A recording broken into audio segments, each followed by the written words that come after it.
What's up, Big Brown Breakdown listeners? I'm all jacked up on coffee and life. I'm excited for today. Been a busy day. Been a real busy day. Got a fresh cut. Leave tomorrow for Nashville. I love Nashville. Zanies. There are a few tickets left. It might be sold out as we're doing this podcast, but tfatk.com if you're looking for tickets in Nashville. Then we head on down to Austin, Texas. Love Austin. All my On It peeps will be out there. All those shows are sold out. That's for the Moon Tower Comedy Festival. It's my first comedy festival that I've been part of. And it's cool because there's two Fire and the Kid shows. I think one's on Thursday or one's on Friday and then one's on Saturday. But then it's a festival, so then me and Brian go our separate ways, and I'll do stand-up on one show, or one night Brian's do stand-up, or we might be at different shows doing stand-up. So it's cool, and then it's just like the who's who of comedies there. So for me, it's a big deal. You know, for Brian, it's not. He's done these before. He's a freaking one of the best comics in the world. But for a guy like me to be involved in it, it's cool. It's real cool. Yeah. So it should be fun. And then all the comics stay at the same hotel in Austin. Then it's just a good time, man. And then hopefully we'll be able to do a podcast at On It with, you know, one of the comics or something like that. I was going to do a Big Brown Breakdown with Tim Kennedy, and I texted him yesterday, bro, Austin, you, me, Big Brown, Breakdown. And he just sends me a text, literally immediately back, goes, already on call, and sends me a picture of just like with his badass like Ranger uniform. I'm like, all right, well, God bless you, man. He's such a badass. God, he's a badass. So shout out to Tim Kennedy, the toughest man to ever grace the octagon. I stand by that. Everything else is good, man. The Roots of Fight collab drops Wednesday at 5 p.m. I'm excited for that. Jesse and I we've known each other forever, man. And finally we got to work on this together. We did a collab before, and it's that one kind of, I think, Days of Summer one where it's Brian jumping in the air on the beach. We came in yellow. It's a great one. But we used a third party to make the shirt, and it wasn't fun, man. The third party, I'm not going to say who they are, but it wasn't great. You know, the reason why Jesse's where he's at and I'm where I'm at is because we're detail guys and we like to do it ourselves. So it's our ideas, you know, his team who designs a lot of it and my influence, and then but it's on their T-shirt. Because the last one wasn't on their soft-ass tees. That's what makes Roots of Fight so great, is that soft-ass tee. So like, if we're going to do it, it has to be soft like yours. He's like, let's do it, man. But when you do that, the reason why their shirts are at that price point is because, you know, it costs a little money to make that tee. And I told him that's not going to work because we don't do that, man. Like that's just not what we do for this show. So we came to agreement, and it's the first shirt they've ever done for $29.99. Thank you for giving me mine. I freaking love it. Yeah, man. They're not even out Appreciate yet. it. Few people. You have one. Rogan has one. Callan has one. My boy Tony Jeffries, Mario Lopez, George Lopez. Jeez. What the hell? Yeah, I know. I think that's it. Those were the few who got them. Yeah, man. Good company, man. I know. I'm excited about it. So, yeah, we got that going on. And life is good, man. Some good fights going on. So I'm doing, worked out this morning, did my mitts, fresh haircut before I go on tour. And then Big Brown Breakdown with Jason Ellis is my guest today, who hasn't been on forever. And he has a legit MMA fight coming up in King of the Cage. So, you know, he's been a friend of mine for a while. I wanted to get him on the show, so it should be interesting. And then I go straight from here to do JRE with my boy Rogan. Yeah. So should be a fun day. And then I have an early-ass flight out tomorrow in Nashville, and then off to Austin, and then boom, we back and running, baby. But things are good. No complaints here, man. So fights were good this past weekend. There's so much going on between MMA, UFC, Bellator. Boxing's bigger than ever. I think we're going to do a special breakdown for the Klitschko-Anthony Joshua fight, which is not this coming Saturday, but the next Saturday. And it's interesting because Showtime and HBO are doing their own broadcast. Never heard of that before. Their own each? They're each doing, yeah. So Wow, they're all going to have their own teams. And yeah, to me, doesn't that hurt ratings? I mean, I guess you could take both and total the sum up and be like, look how well it did. But I just feel like it'd be better if they just had it on one platform. Yeah, just share the people, I guess, right? I guess. But if that gives us this great matchup and that's what you got to do, I'll take it. But I'm so excited for that fight, man. They even did this dope-ass commercial with Anthony Joshua where if you don't know Anthony Joshua, Google him right now. Look up his highlights. He's just this freak, man. He looks like, if he didn't grow up in England, he'd probably be some sort of NFL athlete. He looks like a defensive end or outside linebacker in a 3-4 freak. this light-skinned black English dude who's just shredded, ripped. He's an Under Armour athlete, and he's just, he looks good, speaks well. And he sold out, I think, Wimbledon, whatever the giant stadium, 90,000 people he sold out. Dear God. In England, against Klitschko. And it's a huge test for him. He's been clipped before, but he's pretty much dominated everyone. He's had some tough rounds here and there, but he's kind of walked through everyone. And I think Klitschko, if there's a time to fight him, I guess it's coming after a loss. But if you talk to Klitschko's brother, who did an interview, he goes, the only time my brother gets in trouble, granted, he's talking about probably the past 8 years. Before that, he had a chin issue. The way he was fighting, his chin was over the front of his feet, so he was getting knocked out a lot more. But now he's always behind that, and his footwork and hips are so much better. So he hasn't really lost until he lost his last fight to Tyson Fury. But his brother goes, the only time he loses is when he doesn't take people serious. It's hard for him to take Tyson Fury serious. He's like, so, he lost, and it was a terrible fight, but he did lose that fight. So, Klitschko coming off a loss, hasn't lost in forever, one of the greatest heavyweights of all time. It's such a dangerous fight for Anthony Joshua, but we're going to find out what he's made of, man, here. And I think boxing could use a guy like Anthony Joshua. And then, of course, Tyson Fury, and we'll move on boxing talk after this. Some of our listeners are like, come on, man, boxing, but I love boxing. So, Tyson Fury, who, if you remember him, he was declared mentally unstable, fit to fight, because he was like suicidal, and he's like 400 pounds right now. He's fucking huge, like 6'8" or 6'9". So he beat Klitschko last. They were supposed to do a rematch, and that never happened. So whenever Anthony Joshua was going to fight, because he's the biggest name in England, Tyson Fury always has some shit to say. So Anthony Joshua, he said, Tyson Fury tweeted out, Anthony Joshua was just a poor man's Frank Bruno, which is kind of funny if you remember Frank Bruno. He's bodied up, but, not one of the best of all time. But, good. If you remember maybe from the Lennox Lewis days, something like that, which Lennox kind of put it on him. But so he's just a poor man's Frank Bruno. And then Anthony Joshua goes, anytime I have a fight coming up, Tyson Fury always fucking comes out of the woodworks. Yeah, and he goes, don't worry, I reserved, you got 2 tickets on me. And don't bring a +1 because they're both for your fat ass. Because he's like so out of shape. So it's hilarious, man. That's the boxing world. A lot to talk about MMA while our boy Jason Ellis is trying to make it in here. So what do you got? Chin? The first one I got is with Dana White saying that John Jones will get the opportunity to fight Daniel Cormier if he's ready to fight. So he's giving him the opportunity for the title shot in July. So basically, Dana White's saying John Jones can only fight DC if he doesn't want to fight so it's DC. So he's saying that there's no warm up. Well, so if John Jones isn't ready, then DC will face Jimmy Manuwa. So that's another thing too, because I think everyone thought that maybe John Jones would warm up with Manuwa, right? I thought that makes most sense to me. Give John Jones Manuwa and have the winner fight DC. But the DC Manuwa does nothing for me. I'm not hating on Manuwa. I know some of you guys are like, why are you so harsh on Jimmy Manuwa? I'm not. I like him. I think he's a great fighter. He has phenomenal knockout power. But, look at how he did against Rumble Johnson or Gustafsson. Like the upper echelon guys, it's just not for him.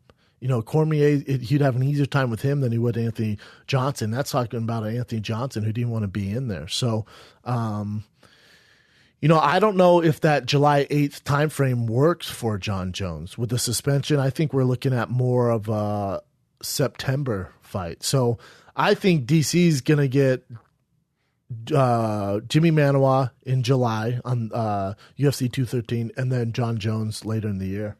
That's what I think would happen. If this did go down, it would be John Jones against Cormier and on the 214 card in July 29. But if Jones doesn't want to do this fight, then the Manuwa card or the Manuwa Cormier fight would happen on the July 8th. Gotcha. Yeah. So I don't see Jones doing that. I think and he's a guy who kind of beats to his own drum, especially lately. So I think Cormier fights Manuwa, and then he'll fight John Jones. For DC, that makes most sense too. And you can see DC talking shit to Jimmy Manuwa because he knows that that's an easy payday for him. Yeah, he's a little bit out of context. DC talking shit to him, but he just listen, as a fighter, man. If you see a good matchup, you can it's a title defense, and before you fight John Jones, that's a good fight. It also builds the hype between John Jones and DC because let's say DC and John Jones do fight in July, and John Jones beats him. then what do we do in the division? Yeah. Then what? Like everyone wants now, but it's killing guys. Let's look at the guys who had no warm up or gals. Ronda Rousey took how long off? Decided to jump in there, gets fucking murked, man. Sure. You know, Chael Sonnen, bunch of time off, decides to jump in there, gets beat by Tito Ortiz.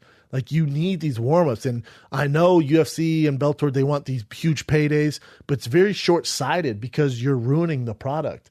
Because what happens if you gave Ronda a warm-up fight where she murked the girl like, yes, she's back, and then you give her the title shot?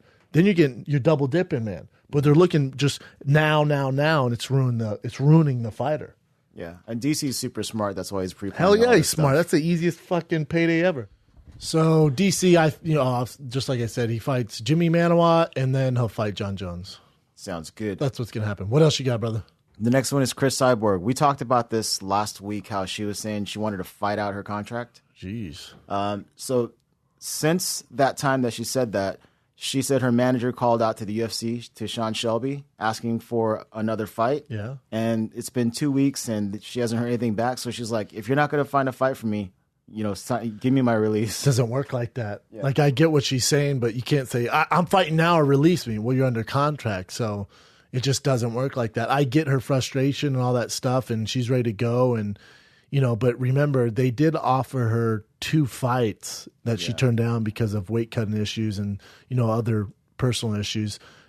And that's not on the UFC. So I get both of them. The UFC saying, hold up, what do you mean we don't want to fight you? We offered you 2 fights and we made a division for you. And now that you want to fight under your terms and we're trying to get it fucking ready, then, it's going to be there, but it's not going to on a dime like that. So hopefully they put her on the Anaheim card like she wants to be. She's the best female fighter of all time and in the world. So hopefully they figure it out. But, her being impatient like this, saying, fight me or release me, that doesn't work for anyone. That's never going to work out because they have your rights. They own you contractually. So just be patient.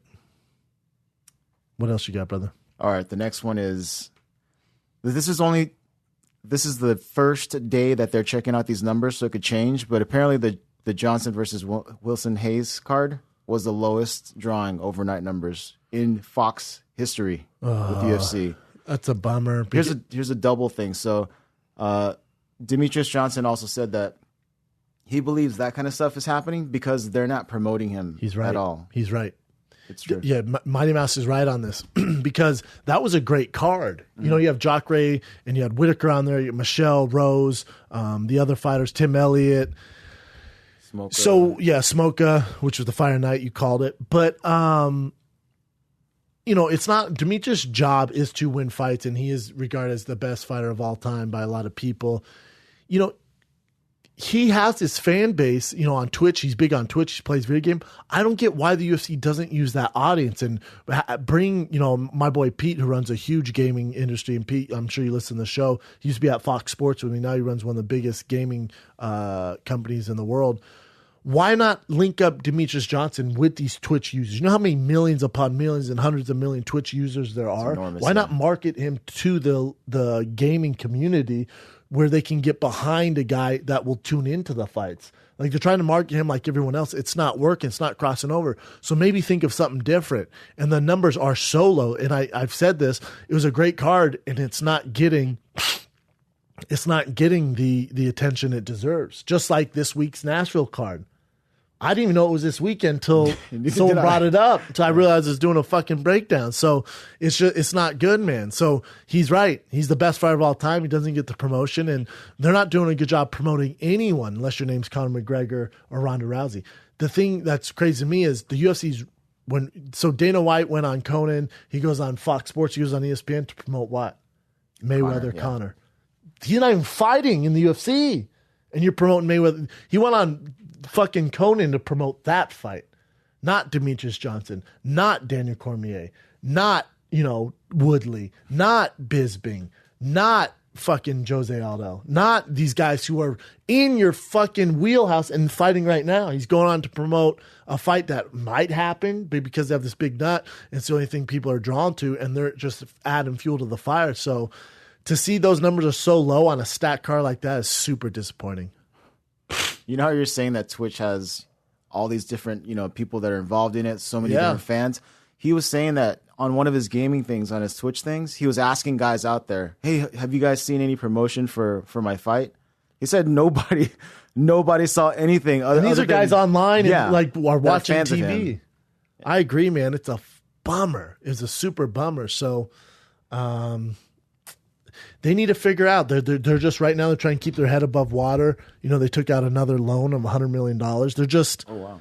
Yeah, they're just, you know, they're letting guys sign with other agencies. They need to figure out what they want to do, but putting all your eggs into these three superstars in John Jones, Conor, and Ronda and forgetting about everyone else is not the way to run a successful business. It's just not, man. What else you got, brother? All right, so this one, we already know about that Anthony Johnson or his team wants to file an appeal for the whole weight loss thing. Or not weight loss, the weight Towelgate thing. But in this one, Anthony Johnson also said, or who was supposed to be Anthony Johnson. Is it his manager? It's got to be, because they're saying they want him stripped for the title too. Dude, that is so weak. But check it out. So after they said that, Anthony Johnson went on his Instagram to say, you know, I never wanted him to get stripped for his title. But then that Instagram post got deleted, you know, pretty quick too. Someone else is running his Instagram. So yeah, it's just his point. You know, it's like they're throwing the Hail Mary, like, well, hopefully you get him stripped and you get paid and it gets overturned, so it's not a loss. Or I don't know what you're doing, but if you're Anthony Johnson's management, you're fucking up everything he stands for, because you want to be known as the guy who gets outclassed twice by Daniel Cormier, and now you're crying wolf, going, "No, come on, man, it was unfair," and you didn't want to be in there. You got outclassed and choked out and looked for a way out. Now you're saying you want to appeal the decision and the weigh-in. Trust me, that 1.5 pound had nothing to do with you fighting that shit game plan. It had nothing to do with the results of the fight. It had nothing to do. I agree it was shady. It had nothing to do with the results of the fight. It had nothing to do with the way you fought or throwing your game plan out the window. So you just got to own it and move on. You're in a different field anyway. So why are you fucking with DC? What are you doing, man? It's just a bitch move.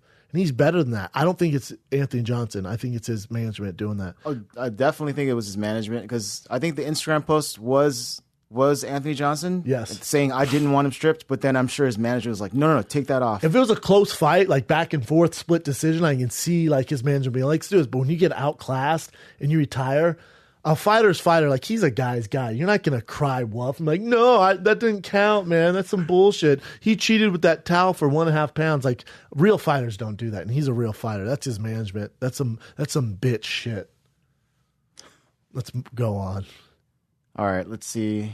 So Demetrius Johnson said that he would actually move up to fight Conor McGregor. Goddamn, that's a big jump. Let's go with 135, then 40. No, he was going to say 145. So Conor went back down to 145. Oh, okay. That doesn't matter. Conor never fight at 45 again. I can see him fighting Dominic Cruz or, you know, TJ Dillashaw or someone like that, or, you know, or Cody Garbrandt. But outside that, he's so small, man. That's just a bad idea. And Conor fight's just not happening. You might as well call out fucking Cain Velasquez. You have a better shot of fighting him than Conor McGregor. What else you got, brother? You want to do one more? Yeah. All right, so this one's interesting to me. Aljamain Sterling, he won his last fight against Mendez.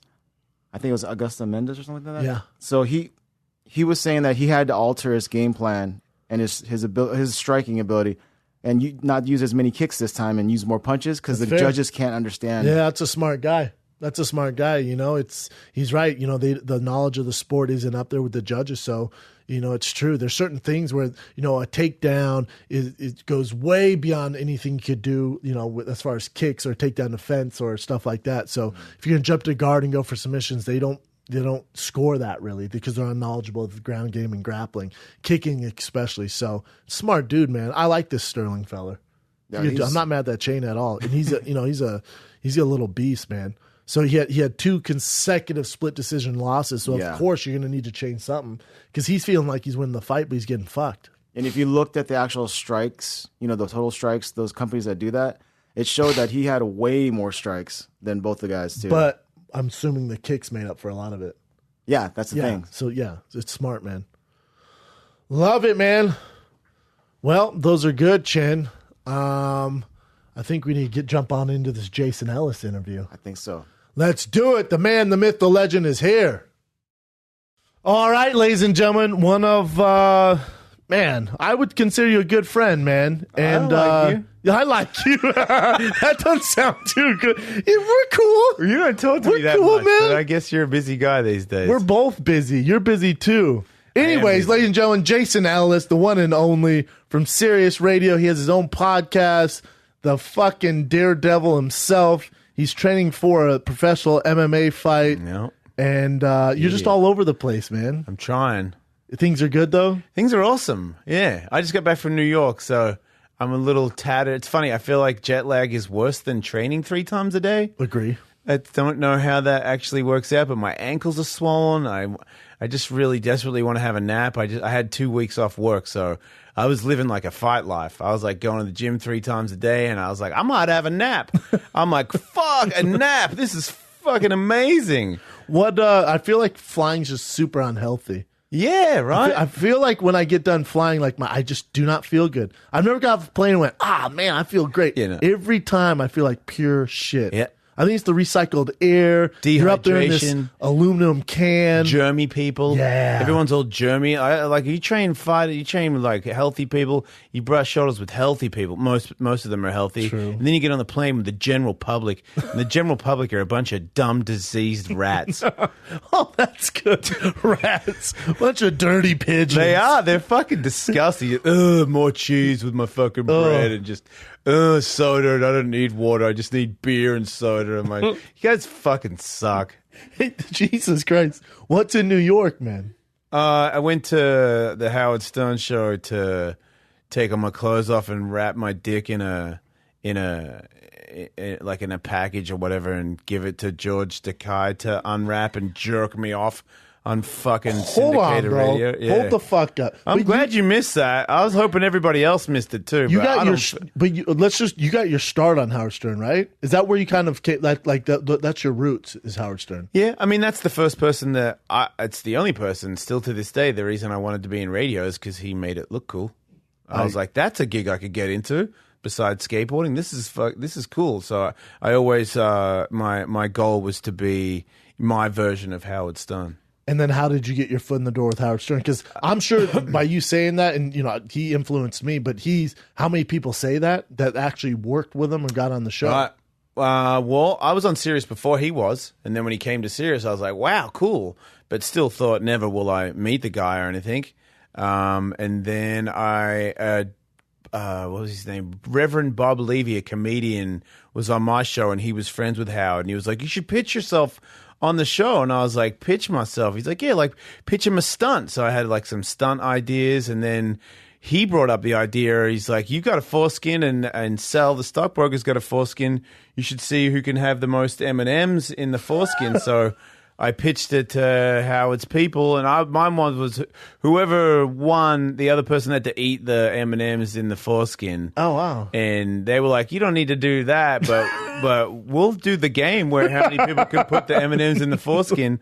So, like, I'm very competitive. So, like, the night before, I fucking was practicing, see how many M&Ms. Stretching that dick skin out? Trying to put, like, so I was like, I could put a lot in here. I can do it. So are they peanut M&Ms or the regular? Yeah, I think it was regular because he did Different 25 game. and I did 50. God damn, you fit 50 in that elephant trunk? I doubled it. Yeah. Wow. Yeah, thank you. Thank you. Yeah. But so you did that, and Howard was like, brilliant work, he was Jason. impressed. He was impressed, and he never forgot me. And he was like, and then I got on again. The next time I got on, I was like, I'll pitch another one. How many nipple clamps I could put on my cock and balls? So I was trying to up the ante. I figured at this point, no one's going to really want me on. He doesn't care about me. Did it I think I might have had a TV show on Fuel TV. I don't fucking know. Nobody cared. But I was like, I'll massacre my dick and everybody can laugh at me. Yeah. And he's like, yeah, this is the guy we want on the show. So that one was all the clamps. Sal couldn't even hang at all. He was like, these things fucking hurt. So I put a lot of them on there. And it started bleeding. I was trying to take him off, and then George Takei was there, and he was on the other side of this counter. And I'm on a mission to be funny, dude. So I fucking stood up on the couch and I put my dick and balls on the counter, and was like, "Look at this thing!" You know what I mean? It was all the clamps, and it had like chains on the clamps. So it was like tons of metal hanging off it. And George was like, instantly like, I full on want to have gay sex with you. Like, and it was fucking, he didn't say one word. It was super obvious. Stern's like 3 feet away from me, like where you are. My dick's here. He looks at me like, I'll fully bone you right now. And I'm like, oh shit, like I might have made a little bit of a mistake here. I was trying to be funny. And I see Howard see that. And he's like, dude, now it has become way funnier. And he's like, why don't you let George take some of those off? And I was like, all right. Oh, because I'm like, this is gonna, because me and him caught it first, and he comes around immediately like, oh my Scurries god, over. and starts taking the first thing he does, because I looked at the roof because I was just like, man, like old dude's touching my dick, and he just fucking cups my balls like.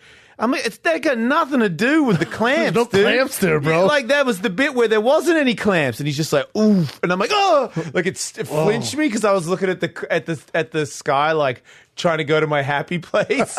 I'm like, for the life of comedy or whatever, like, this is my story This is now. it, man. This is it, dude. It's like you're trying to win. What am I trying to win here? I'm trying to win comedy on the hell. I'm trying to be remembered. Yeah, man. Are you a really interesting fucking, like, do you have a TV? You ain't got nothing, dude. This is it. You're massacred dick and balls. Get gay. Get gay, man. They'll remember that. But George is the guy from Star Wars or Star Trek, Yeah, right? Star Trek, the Asian yeah. fella on Star Trek. Yeah. And now he's huge because of the Stern Show, like a revamp of him. He's on all the He was time. on Heroes, some other TV Yeah, shows. because I listen to Stern all the time. I saw that you were on there. I didn't know it was a new one because I listened. It's like one Station 100 Howard Stern, then 101's like maybe the throwback or whatever. Yeah. I thought it was a throw. I thought you were on there. I just thought it was throwback. So I was like, No, it was his 80th birthday on Monday. So they, So did they call you to come on? yeah. They're like, hey, you got to come back because George is They on? were like, would you? And I was like, yeah. I mean, for the sake of comedy. And it's Howard Stern, the biggest show in the world. It's Howard Stern, and I play ball, man. Sirius XM, and I'm It's like, all in the family. yeah, and I'm like kind of openly, I'm not kind of, I'm openly bi these days, and I'm like, it's helping gay people spread the word that there's nothing wrong with them. So it was a win-win for everybody, and I think it was going to be a tad humiliating, but I was like, I've already just explained 2 scenarios where my dick was being massacred for no Yeah, reason. true. So I was like, let's do this. And so when you go on there, is Howard, like, you and Howard have conversations? You go to dinner after? Like, Fuck what's your- no. No. I don't know Howard's that like, dude. oh, there's the dick guy. Yeah, I mean, There's a tattooed dick guy. I would go one step higher than that, but I wouldn't go 2 steps. I would say he's because the last time I was on there, just to be on there, he played my radio show and said, "You got a good show. This is a good Sweet, guy," man. and he played some audio of my show and gave me props. So he knows that I've got a gift when it comes to radio, but I don't think he considers anybody a competition anymore. So He's in a he's league another of his level. own. Yeah. So he's Michael Jordan, man. It's like, even if you were as good as him, you didn't start it. So No, it doesn't he's count. always going to be that guy. You can be like if you're lucky, like a LeBron or a Kobe, but No, you you're didn't always gonna start get, it. No, I agree. You know? I feel like with Howard, he just always did it his way, man. Like, that's what makes him so special. And before it was cool, like, he was there where you could get fucked over if you didn't follow along and do what they tell He you got to do. fucked over. He got fucked over a He lot. got but look fired at from him. doing shit that all he the did. time, all the Right. time. And I feel like anyone who's worth their grain of salt, or that has a vision, you're gonna get fired from certain stuff. Everyone's not gonna agree with you. And Howard is always that dude who's like, I don't give a fuck, man. Yeah. You look at the stuff he did from his movie to, I mean, Sirius, how much money he's making now at Sirius, and then him even doing America Got Talent. I mean, Yeah. he's just like crossover into this mega star, man. $100 million a year, 3 shows a week. Fuck. That's just the radio bit, not everything else. America Got Talent pays him crazy too, which I'm I think just he saying, stopped what doing. about sponsors and Oh, I commissions and all can't that even other imagine. stuff? Like, I don't know. Yeah, I can't even imagine. Me neither. But he's if you've listened to the show back in the day, he hasn't changed really. Like, he's not like different where he's like, where he's a corporate man now. You know how some people, they get their start, they're known as that kind of wild card. So for you, for example, let's say you're the next Howard Stern in 5 years, and then you just stop talking about all the things that got you there. Like, I feel like a lot of people would do that. He doesn't do that. I think I mean, I think he's changed a lot, but I think he's changed a lot from when he was 35 to when he was 65, and that's just what happens. When That's natural. But I'm saying if you really listen to the show has changed dramatically. In what regards? I mean, there's sections. I'm saying he's still talking about dicks, girls. He'll still have girls on. He's still roasting the interns. He's still doing crazy shit. Yeah. He still has Jason Ellis on clamping his dick and jacked off by this dude. Yep. Thank you. You know what I'm saying? Yeah.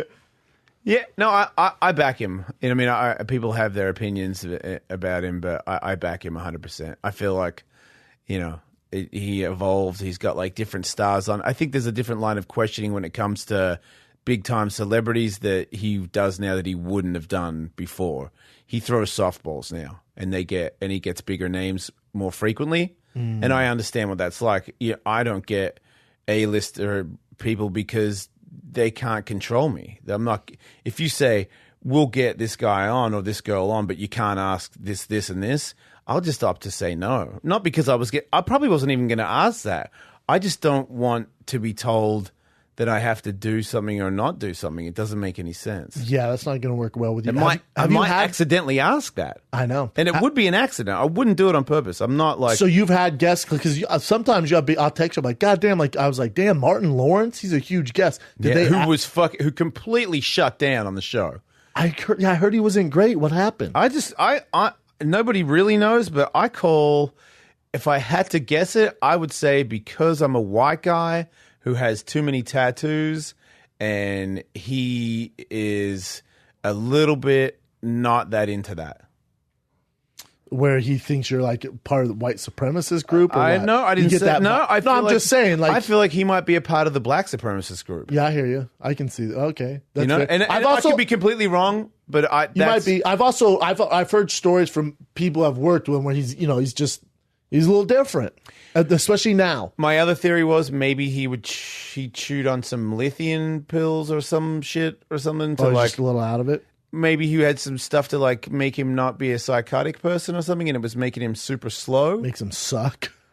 Dude, he was fucking anti. Like I was. Why come on? That there you go. Me. Exactly. I'm like, what the fuck are you doing here? Well, we could have someone else on, man. Like, you're not doing me any favors. Yeah. No, man. If it was just some fucking nobody, I'd be like, what are we doing? Dude? I agree. During the middle of it, I'm like, what the hell are we doing? I mean, I think I got one laugh at the very end out of him, and I was like throwing everything I had. It's Martin Lawrence, man. Yeah, and in the end, I was like, I just sense that he thinks I suck. But I'm very paranoid. Yeah, but that's what I got. Did his publicist or anyone tell you not to ask certain things? No, you can't do that with me. They're cool, and they know they can't do that with you. I mean, if you're going to find out when you bring that up. We've never on the Fire and the Kid, especially on here. Obviously, I only really have my friends on here, but on the Fire and Kid, we had remember Marsha Clark that did the O.J. Simpson case.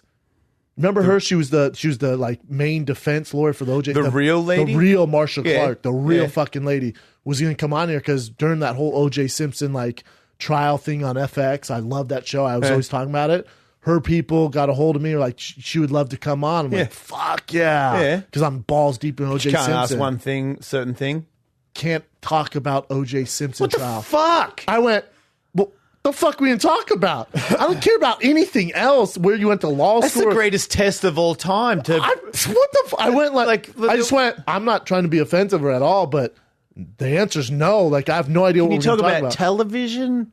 Could you talk about football? You know what I mean, like just circle it. Like, what about murder? Could you talk about murder? How weird is that? Can we talk about black guys murdering white girls? How do you feel about black guys having sex with white women? How weird is that? Yeah. I was like, well, this isn't going to work. And then when we had 50 Cent on, he wanted to focus mainly on the project he was doing. Yeah. And I want to talk about other stuff, which was cool, but we only had him for 20 minutes. Drew Barrymore did that, where she wanted to focus on one thing, and I was like, yeah, but we're going to... See, but I don't write down shit, do you? No. Well, then I just have a conversation. Yeah. I just and see wherever how it's we going. go. Yeah. Right. Like, that's the best way to do it. And I tell every publicist, I go, listen, we don't have any time limit here. I'm telling you what's going to sell tickets if people aren't already 50 Cent fans, whoever fans, is just liking them as a human being, have a conversation. If you come on this show of Finding the Kid, and you pitch your fucking project, it doesn't go well, man. Man, I feel like this is just the way things are changing. It's like at one point everybody was famous because they're a movie star, and now there's people that are famous because they're on YouTube. And if you want to be on radio, it's not all radio, it's podcasting, and podcasting is radio. And you don't get to say that I want to be asked this and I want to be asked that, and you don't get to do like radio dudes that go, I really love everybody, don't get jobs like I agree. I think, and this is a Howard Stern thing. People are just more who they really are. You don't put on a voice when you start the radio show, and when people come on, they don't get to do the shtick thing. Like, I feel like I was just on I was like when it came to Sirius, I was the first person that was just. I didn't write it down. I didn't say I'm going to be real. I was just like, I don't know how. I'm like a skateboard dude. And you're full of shit. Yes. And if on the street, I'd say you're full of shit. And now there's a microphone in front of my face, and I'm like, this dude's full of shit. And people out on the outside of the studio would go, like, no. And I'm like, fuck you, dude. Like, I don't answer to you because I had that weird. I was like, I don't need this fucking job. Yep. You know what I mean? Like this, you don't own me, dude. Like, I'll go skateboard or. But that's why it works. I was actually wrong, but I still felt like the more you tell me what to do, I'm gonna do the opposite. So if you just shut up, I'll probably just move on. But also you had the great kind of idea too, where if you were doing a show like, hey Tony, tell us about what skate project you got coming on. Tony's like, I got this. Knowing people smell bullshit everywhere now. That's why ratings on those talk shows, those sport talk shows, all that stuff, they're down because you have a producer in the air. So when I would do those shows, you guys figure out what shows I'm talking about. They'd give me cards of questions asked the fight. I'm like, I don't need these. Like, no, you need them. Like, no, I'm telling you, I don't fucking need a card asking how's training going or any of that stuff. Like, I got this. And I obviously Howard is one of the first guys. You're obviously one of the first guys. But who's the Scottish feller who's on Sirius now? Yeah, he was on my show the other day. What's his name? Greg. Fuck, we suck. God, he's such a fucking star. He's a fucking legend. He had a late night talk show. He's the greatest late night talk show. He's better than everybody. He's fucking brilliant. Way better. Craig Ferguson. Yeah. He was doing a show, and he had it was on his Tonight Show when he had that gig, and he said he looked at the card and went, they want me to ask you how you're doing. Yeah. And he in front of me goes, it was Alec Baldwin. He goes, holy fuck, this is live on air. He goes, rips it up, goes, these producers want me to ask you how you're doing. If you guys have to write that down, I shouldn't fucking be in this chair right now. He goes, this is unbelievable. This is unbelievable. And I felt the same way. Like, I've always felt that way. Like, get it's Ryan a conversation. Seacrest if you want that job. Get that. Hey, how you doing, man?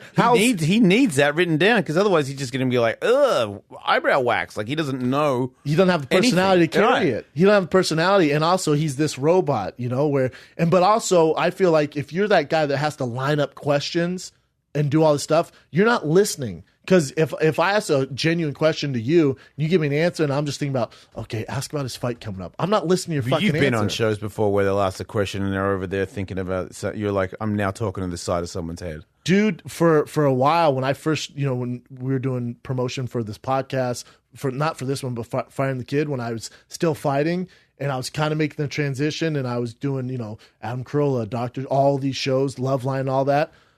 Dude, I'd get all the time, what was it like dating Ronda Rousey? And I'm like, dude, come on, man. Who cares? Like, it was forever ago. Can we please move on? But I didn't tell anyone, don't ask that. I would just navigate through it. I'm like, hell of an armbar. What up next? What else next? But I'd never tell them not to ask me anything. Yeah, well, things are changing, man. There's still, like Ryan Seacrest makes millions of dollars doing his regurgitating shit, but there's no new Ryan Seacrest. There's no new Ryan Seacrest, and also there's podcasts that are get way more views, downloads than anything Ryan Seacrest. I think it's all changed now already to me. I already feel obsolete already. I feel like podcasting is by far, like SiriusXM is my home. It's where I belong, but I wouldn't be surprised if it disappeared tomorrow and all I had was my podcast. I don't expect anything to stay forever. Well, no, but that's also why you're a successful person, because you're at least open-minded to change. Like, I know a lot of shit. Howard Stern for a while made fun of podcasts because if you want to upload some fucking audio on your website that nobody listens to, go ahead. but that's just more natural. of that's just like a sting. That's For like, sure. It's like the same thing when he says, I don't even know who that person is. Yes. He fucking knows. Of course. Every time he's like, I never even heard of that guy for the last 20 years. Yeah. I never. I'm like, you fucking. Yeah, you know. You knew who he was. But you're also open-minded enough to start a podcast because you can see the trend, and you're not like, no, serious radio or bust, man. This is. I wasn't shit. allowed to. I wanted to have one years ago, but it was in my contract that I wasn't allowed to. Fair. And then there were like these little dudes that had shows on Sirius that had a podcast they were doing out of the studio. And I'm like, how the fuck are you doing one? He's like, I just do it. They don't care. And I'm like, oh, so my show's so big that I'm not allowed to do one. And because your show sucks, you can do one? Fair enough. Fuck that. So you just started doing it? Well, no, I had to get a goddamn fucking contract that like entitled me to have one. Yeah, I can see why Because they were like, hesitant. no, dude, we're what you're like our thing. But they stopped me from a TV show. At one point I had a TV show, 2-year deal for MTV2 just about my radio show on TV. And they wouldn't let you do it? Went to sign it, and the CEO of Sirius shut it down. Why though? That helps Sirius. People could listen to your show on TV and no longer need to Oh, subscribe. come on. That was the argument. No, and then in the end, because I did what you're doing right now, in the end it was like, look, we have a personal problem with Viacom. It's not your fault. Don't worry, we'll compensate you. Fair enough. They didn't. Okay. And then I did. And then I did the craziest rage on radio that I've ever done to this day. You went nuclear. I went You released the nuclear hounds. at the CEO of SiriusXM. And you didn't get I fired. named him. And you didn't get fired? Mm-mm, I got taken care of. You fucking right. I didn't mean to. I've never like you were. I never. Nah, I don't plan we dapped anything. there, though. Like these days, I kind of learn because I've learned from my mistakes. But this is most of the journey has been a accidental genius. I didn't like. I envisioned this is going to happen. I No, was just but like, you're doing what your heart tells you to do. And I Yeah. feel like passion and like emotion, like same thing when we left Fox. When I walked out of that office, as I'm walking out, Brian was there. The guy who we were dealing with goes, "Hey man, I know you like to tell everyone, your fan base what's going on. We'd appreciate it if you don't say anything." I went, "I can't do that. No promises, man." Yeah. I walk out and went straight to the studio the next morning and went, "This is what's going on." Next morning, I find out they locked the doors. We weren't allowed in the studio anymore. I'm like, "That's fine. I don't give a fuck." Like that. It's good. It's only going to help me out more, man. Yeah, I mean, you're the same as me. We come from something where we worked hard to get where we are, and I ain't anybody's bitch. Yeah. And if you try to push me, I'll push you back because I believe in. I believe that I've already been successful at things before, and you can take as much away from me as you want. I'll figure out another way to beat it. Yeah, you can call that blind, Yep. stupid, whatever you can call it, whatever Seems to the work fuck out. you want. Watch me. Yeah, I always say I'll bet on myself. Right. And, Brian's not from that same cut of cloth, and he's like, "Dude, what the fuck are you doing?" This, I'm like, "Trust me." He seems like he's pretty successful with everything he does. For sure. It's just it's different. Brian doesn't want to ruffle any feathers. He wants everyone to Smart. like him. Well, It he's depends. in movies and television. Correct. And Where you that have is to a play that butt-kissing gig. lie game, yeah. You have to So play that makes gig. sense. I get that. So I get that. That's where he comes from. I just went, "Trust me, I'll get us a new studio. Just let me deal with this and watch what happens." And then whatever. Well, that worked out, eh? Kind of. Yeah. Kind of. Yeah, it's working, Fucking asshole. It's working, You're man. on fire, man. Yeah. So I sent you I either sent you a text or I sent when I found out you were fighting, You didn't text me.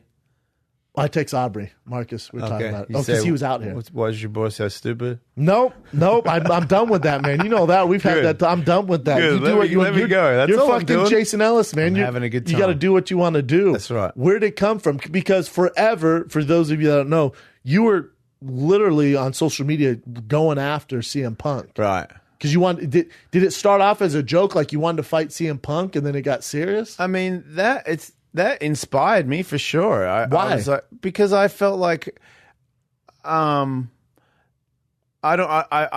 personally don't think that he's as good a fighter as I am, and I agree with I have that. a very low opinion of my fighting ability. I don't think that I'm a real fighter. I mean, I train with real fighters, and that's how I know I'm not a real one. And then I saw him shadow box, and I'm like, whoa, I could be in the UFC, and I've fought people that are in the UFC. I beat a dude that was in the UFC. Okay, wasn't on the ground, but at one point I knocked that dude so silly, he tried to fucking single leg me, and I sprawled and got out of it with no ref that tried to help me. So there was a little bit of MMA in my fight. I know it's not fully like that, but it was. All I'm saying is I'm not the worst dude that's ever been in there. And that made me think, man, if only I was more famous, because I figured, you got Punk in there because he's famous. Correct. And he's selling tickets. Nothing wrong with that. Why can't I'm like, damn it. If only I was like as famous as Howard Stern radio-wise, this would make perfect sense that you would have me in there. They would sign Howard Stern right now. I want to be you, dude. I want to live as many lives as I can.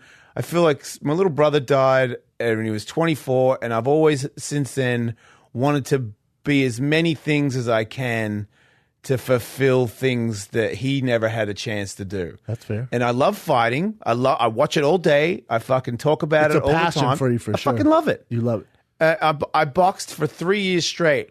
Never watched a boxing fight. I mean, maybe every now and then if it was there, I'd watch it. I never missed an MMA fight. I watched every single one of them. I love it. Yeah. So then, I was always smoking weed and drinking, and which helped. I mean, I'd had a fight 9 years ago, and then some Canadian organization offered me a 3-fight deal. MFC? I don't know. And I was like, yeah. And I was married at the time, and I did whatever I was told. And she was like, no way are you fighting. And I was like, man, okay, I won't fight. And that was it. My dream was of having a couple of shots at a fight where we were gone. And then, getting divorced, and then, the trials and tribulations of the next 8 years no one needs to hear again. And then, at one point I fought 10 guys in a row, or 12 guys, after I fought like a bunch of famous guys like Uriah and stuff. But then the next year, Tyler Posey fell through, and I was drunk on the radio Friday, and I just picked the 10 biggest dudes in the crowd. And I was like, show me how you set shadow box. And I'm like, yeah, you can't fight. You'll do. So, I'm just drunk saying, this guy doesn't know how to fight. This guy, what are you, like 300 pounds? Fucking big muscly guy. I'm like, shit, you'll gas out. Just ego drunk idiot. And I picked a bunch of warlords, and I got just shit smashed. Like, first things first, Keith Jardine's guy, Brandon, he showed me some Brandon Gibson? Yeah. He's gnarly. And he showed me this one thing that I'd never done before. Hold my right hand out and jump into an uppercut. And I was like, oh, that's cool. So first guy that comes into the ring, he's like 280, just jacked as fuck. Juice head. Yeah, for sure, juice head. Yeah, juice head. And I come in hands down like a Mayweather or some shit. And I'm already like a pretty dumb, like cemented guy when it comes to my boxing. Like, I'm not an in-out, like, you're fucking slugger. Fuck yeah. You're so slugger. I'm with my hands down, like I'm like Sugar Ray or something. I don't know what I'm thinking. I'd had a couple of shots of tequila. I'd fucking been smoking weed all day. I had like 6 fucking strippers in my room, and I was like, ever seen anybody fight 12 people and smoke this much weed before? Like, bragging about it. Like, Jesus Christ, man. then went to the ring, and I'm like, I announced the whole day, and this dude just fucking comes whipping at me. And I tried to move out of the way, and it was like one of those weird uppercut hooks, because you don't know how to fight. It's just an awkward punch. Yeah, and it just buttoned me. And I was just fucking, I'm like, 1, 2, and I'm like, 3, fuck? and I'm like, are you counting me? And I'm like, oh my God, did I get knocked out? And Joel's like, yeah, man. Big boy Rusty. 6, 7. I'm like, oh shit, I'll get up. And I'm like, dude, pretty sure he knocked me out. He's like, you all right? I'm like, yeah, I'm all right. Don't worry about it. Wow. And then he comes in again, starts throwing hooks at me, and I cover up. So he starts hitting me in the body, and I'm just like, I can't take another stinger on the head. So I keep my arm up, and he just keeps digging into my fucking ribs, and I've just got this arm up just going, oh man. And then I deal with him. This was a bad idea. Yeah, and he's number 1. There's like 7 more. There's a fucking line of giant oafs that are just like, I'm gonna fucking get Ellis. God damn. Yeah, and I fought like a bunch of dudes. I got to like 6 or 7, and one dude started hitting me in the back of the head with hammer fists. He didn't know how to box, and I was like, I can't take any more of this. That. So I stopped, and then somebody else jumped in, fought a few people, and then I fought BJ Baldwin at the end. But after the fight, my arm didn't work very good, and I get in the jacuzzi, got a big jacuzzi, and I got all these women. I'm thinking it's gonna be awesome, Dave, and I'm like, man, I need to pee all of a sudden. And the girls are like, just pee out of the tub, because it was like an outdoor jacuzzi. So I just like put my dick out of the side of the tub, started pissing, and I'm pissing Coca-Cola. I was gonna say brown, red, and I'm like, yeah. And Katie's like, what's that? And I'm like, that's me bleeding internally. She's like, what do you mean? I'm like, it looks like that for a bit before it goes somewhere else, because it's happened to me before. Correct. And then, and I'm fucking tattered and I'm concussed and the shit didn't work no more. And then I got ultrasound. Turns out I tore my rotator cuff, 2 in the back, 1 in the front.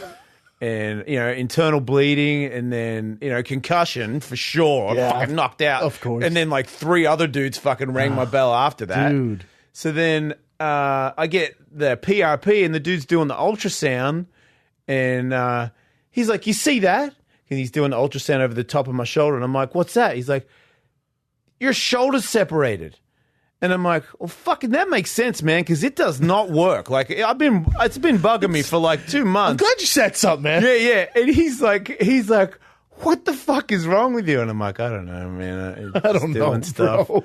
And then I did 9 months of PRP, and the deal, like when they inject it, it swells up and hurts it again. Yeah, man. So I smoked more weed than ever. I got fatter than ever. And I got all these things sewn back. I mean, when he did it all and started to fix it, my knees, everything, my groin, he injected me everywhere for a year. And it helped for It sure. fucking helped, man. Oh, It got my shit back together. And then, Dak Shepard helped get me sober, and then I quit the weed as well. And How did Dax help you? Just because you guys were boys? he came on. We met when I was in the movie Chips, and he came up to me. The movie Chips that just came out? Yeah, How I'm long in ago that. did you how long ago did you film that? Over a year ago. Damn. So you were on set with Yeah, Dax? and he goes, "Hey man, I caught you on Stern, and I just want to say that that's the ballsiest shit I've ever heard anybody do. Like, I really respect you for your honesty about talking about molestation and all that kind Oh, of because you did that on Howard. Yeah. Oh, gotcha. I didn't know that. This was one of the ones where I didn't have any nipple clamps on. Gotcha. I thought you were saying that's when the balls. No, he didn't respect me for that. Oh, gotcha. Might I was have like, lost a damn, little Dax. for that one. Okay. Yeah. So then he comes on my show and said that he was molested. And there's this big deal about that, and everybody bringing it up. And he was like, it's really weird to know that you've been through so much trauma in your life and not be an addict. And I'm like, I am an addict. And he's like, oh, really? How do you deal with it? I'm like, I deal with it by drinking and smoking marijuana all the Self-medicating, time. son, yeah. And he's like, oh, so you're not sober? And I'm like, no, man, I ain't sober. And he's like, well, you must come to a meeting. I'm like, yeah, right. And then I've always wanted to stop. I like being social. I like smoking. I like my weed. But I always knew that I was doing it too much. You're also a disciplined guy. But was never, I'd go to Justin's and Spa High and get the shit beat out of me. Yeah. Like Babalu Sabrol smoked me, and I smoked weed in the parking lot before I went in there. And I know from skateboarding, I was better when I was sober. I mean, I could still do it, but there was no fucking denying it. Like when I was deadly sober, I was better. So then you go to Dax brings you to this meeting, Yeah. and is it life changing when you walk in there, or is it? It was a lot of things all together at the same time. I felt like there was a career thing that was about to happen. I felt like, How so? I felt like I could lose it all. I felt like the show I wasn't as good as I thought I could get away with this for the rest of my life and just be high and funny. And just kind of coast through it. Yeah, and I felt like there was this inspiration thing that I'd accidentally created by being honest about my sexuality and this molestation shit. People don't want to talk about it, man, when it happens to them, and the trauma that comes from it. And all these people started hitting me up about it and how I've given them courage and helped them. And I'm like, what? Like I was just trying to get it off my chest. Yeah. Like I didn't know why I was saying it. I just felt the urge I was like, I don't want to die hiding this. Yeah. I just want to get it out. And I felt like I could die. I've always felt like death was around the corner for me. So I was like, fuck it. If you don't like me, too bad. Like, this is who I am. So you went on Howard or your own show to talk about it? Howard. And did Howard know? Like when you were going on Howard, was he like, "Hey, we're gonna ask these questions"? I think there was rumors, and I think I'd been asked, and I was like, "People can." I'm like, "You can ask me about it," and the guy was like, "Oh, really?" And then I figured he was gonna touch on that. Well, I figured I knew my answer I wasn't going to deny it. I was going to be a lot more open than I'd ever been about it, and I felt like, I told my fiance about it, and she thinks it's hot that I'm into trannies and shit like that. So that's the first person I've ever had that thinks it's hot. That's why she's let your alone fiance. I'll put up with it. Yeah. So it gave me courage. I was like, you know what? Maybe everybody else can not like me, but she loves me for it. So I don't feel so bad about myself being like this. That's great, man. So then I was like, well, I'll get it out and see what happens.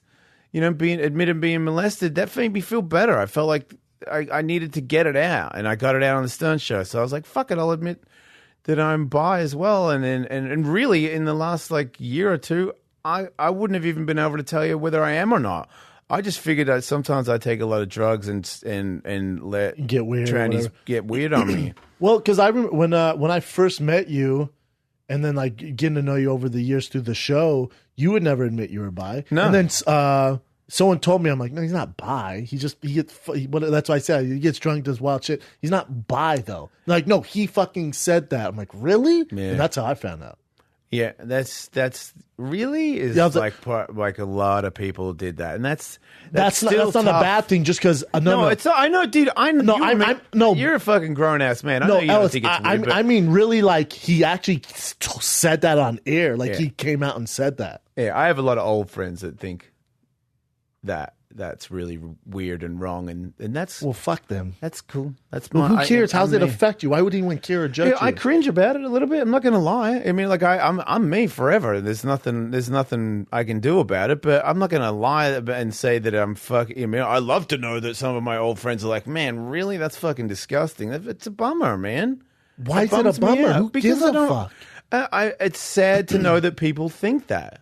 Oh, I get it. You're sad that your friends think that. Yeah. I'm sad that I've lost them as a friend. Or they think that I'm, that I'm different. I don't know, man. It's a little. You don't want friends like that, though.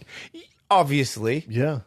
I'm just saying there is a piece of me. I get that. That is let down. That's bummed out that they feel like that. That's all. I prefer. That's why I know that being gay or straight or whatever is not a choice. Because I'd prefer to just be straight. It's a way easier life. That's what's crazy to me when people go, no, they choose. I'm like, who would choose to go down that rough road? Yeah, and nobody's I ain't making money from it. No one's like, ooh, you're bi. Well, what do you write a book about it? It ain't making me richer. And if anything, there's probably a bunch of people that listen to the radio show click and not listening to that fag anymore. I don't think so, man. I think it exists for sure. Dude. Oh, it exists for sure. But I would say in general, most people are that whether they agree with it or not, at least he's being honest, man. I think you're having more people I'm down with how open he is, and at least he's putting his heart on his sleeve, and I can fucks with that instead of fuck this guy and turn it off. If they are, fuck those people. Time will tell. Either way, I win or lose, I'm me. What a great guy Dax is, because you guys really don't know each other that well. He really did help me. He's like a father to me. He really helped me and took me to some meetings. No, he calls me son. I call him dad. Really? Yeah. How much older is he than you? I'm older than him. Well, he's like a brother though, like an older brother. It's this weird thing from we go to the desert together. He has a bunch of cars and stuff, and he calls the guy dad that fixes his car, and I needed some help with my car, and I asked him, so that's funny, he's then. granddad. Oh, that's funny then. Yeah. Okay. No, I don't sincerely think he's my father. Word. No, he just calls me son, and I call him dad. That's all good joke. then. It's our bro joke that we have. It's a bro joke. Yeah. Inside bro joke. It's an inside bro joke that everybody sounds else like knows you call him about. dad. All right, well, let's call him brother. But so you and Dax have the same story? Is it his story was similar? It's similar, to yours? except he is not bi, but he is a junkie at heart, and he has a lot of anger issues. His dad did a lot of mean shit, and he saw some tough times, and we have a lot in common when it comes to being self-destructive. He's a talented dude. People with a lot to offer the world. So, and he was the guy who was like, the weed thing's not gonna cut it, dude. It's just covered masking. And I was like, I'll quit drinking, you know what I mean? And he was like, what about the weed? I'm like, I'm going to keep smoking weed for your sake. Yeah. He's like, what do you mean? I'm like, dude, I'm doing this for everybody on the planet. You don't want to see me not high. Sober. I just put too much rent in smoking weed. I like the first week, I could be imprisoned. Yeah. I mean, the first week, I left. I went away for a week. Where'd you go? I mean, I stayed home, but Katie dealt with me. But I went to the gym like 4 times a day and didn't see the kids. Damn. I think they went on a vacation with their mother. So as you detoxed.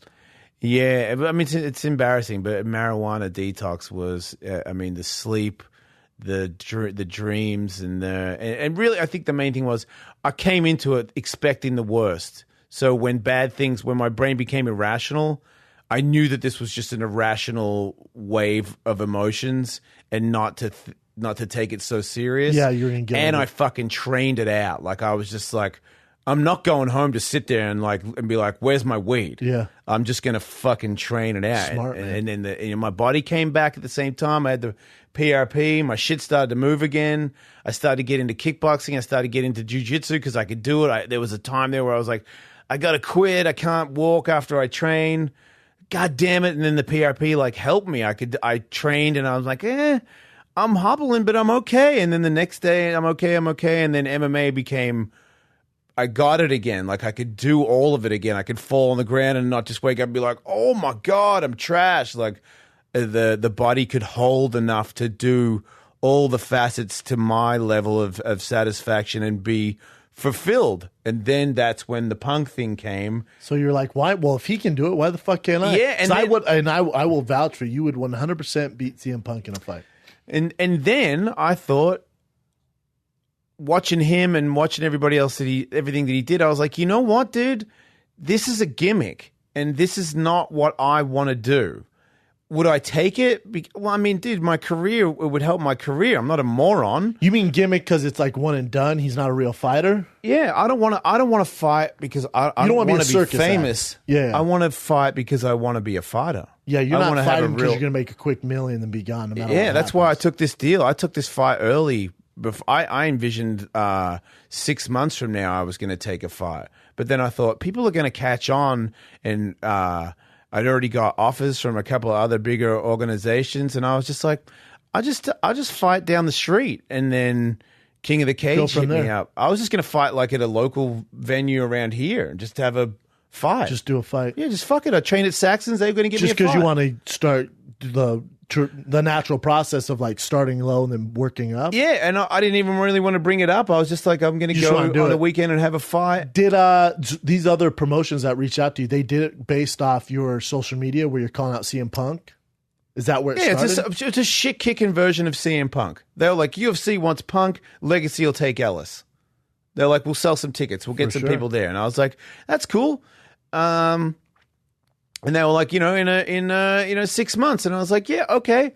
And then I was like, the more I trained, the more I was like, the more I hang out with fighters, the more I was like, becoming a little anti. I was like, I don't actually want to do this for any other reason than fight. You love fighting. Like you're passionate about the sport. Yeah, I want to cut weight and I want to fight. I want to have a fight against somebody. I don't want to be like, here comes fancy pants guy, and I don't want to bum. Like, give me a guy so I look good, and you can give me I want to fight a guy that could possibly beat me, and fair. Like, I don't want to fucking fight some dude that's like some up and comer. Not some I'm not young suicidal. 24-year-old who's undefeated. But like a fair fight, you know? For sure. So how did the King of the Cage come about? They hit me up on Instagram. That's a legit promotion too. They hit me up on Instagram. They're like, yo, we want you, man. Yeah, but they were like, we want to give you a fight. Like, when you want to fight, we can fight now, fight any weight class. And I'm like, because I told the Dolce about making it to 170, and he was like, you could make it to 170, but just not now. He's like, because I told him, I'm like, I got kids, I got jobs. I ain't gonna starve myself for this shit. I'm trying to have fun. I'm not doing it for a career. Yeah. And he was like, you keep training and eating right. You walk 190, but I was walking at 210. So being 170 was ridiculous. But I was fat. I'm not a fucking athlete anymore. Sure. Yeah, I'm a 45-year-old dude that eats pizza with his kids. Hell yeah. So then I changed my diet and still enjoy my life and train I train 4 days a week. and I take 3 days of like, I got to ice and do the massage Yeah, thing it's because otherwise perfect. my body just breaks down. I can't take it. I'm too old to So do you're fighting at what weight now? 190. It's a catch weight. Yeah. I'm surprised you just didn't do 185. They offered me this 195. This guy wanted to do that, and I was like, I'll do that first, and then the next one I'll do 185. What are you right now? 198.